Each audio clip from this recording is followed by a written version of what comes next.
प्यारे साथियों, कई सारे लोगों का कहना है कि जो हम अपना बिहार में सीएम बन रहे हैं नीतीश कुमार।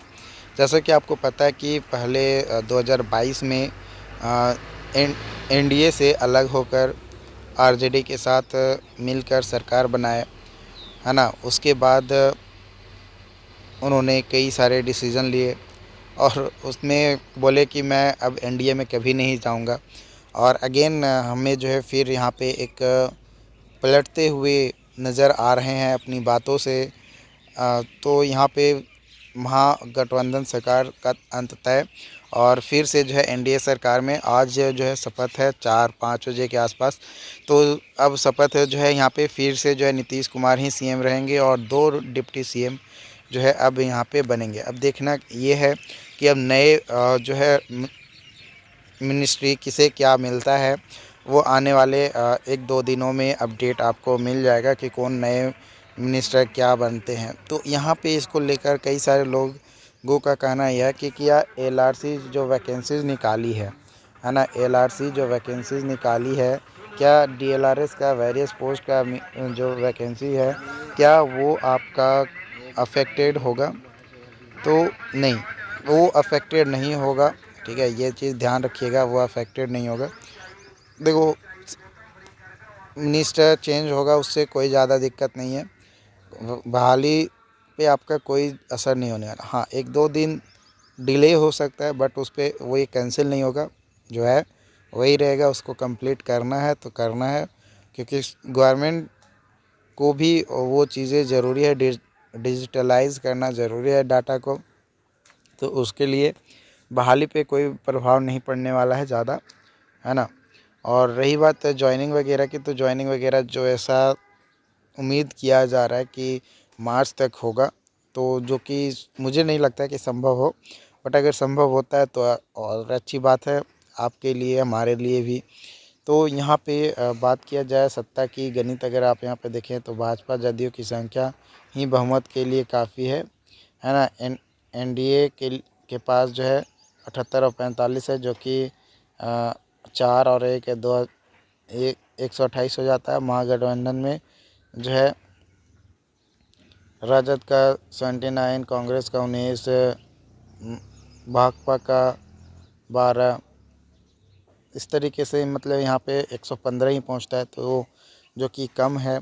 तो ये चीज़ें जो है यहाँ पे थोड़ा प्रॉब्लम क्रिएट करता है।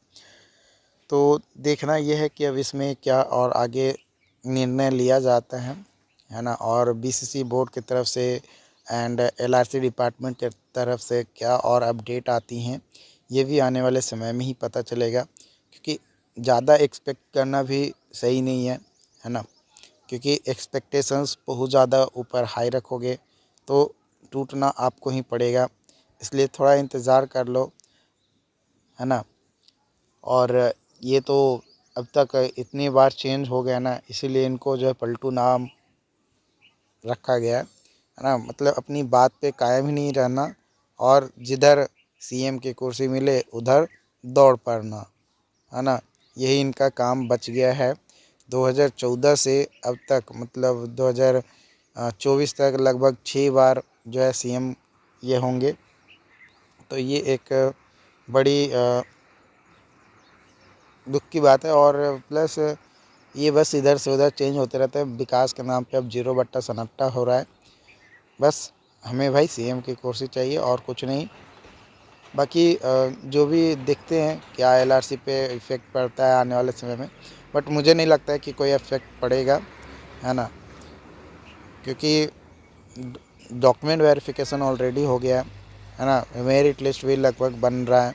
तो मेरिट लिस्ट जो बन रहे हैं अब उसको लेकर आगे जो है बात किया जा रहा है।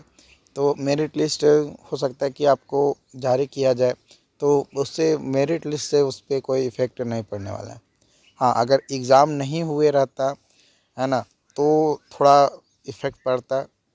लेकिन एग्ज़ाम तो हो गया है, डॉक्यूमेंट वेरिफिकेशन भी हो गया है, बस मेरिट लिस्ट की जारी है करना बाकी है, तो वो भी हो जाएगा। कुछ लोगों का ये कहना है, मेरे पास मैसेज आया था कि सर जो एलआरसी डिपार्टमेंट है वो प्रेशराइज़ कर रही है बीसीसी बोर्ड को। और ये जो है रिज़ल्ट बात किया जाए तो रिज़ल्ट जो है आपका तैयार हो रहा है। कई सारे पोस्ट का जो रिज़ल्ट है वो लगभग तैयार हो चुका है। कुछ पोस्ट का रिज़ल्ट अभी भी तैयार होना बाकी है।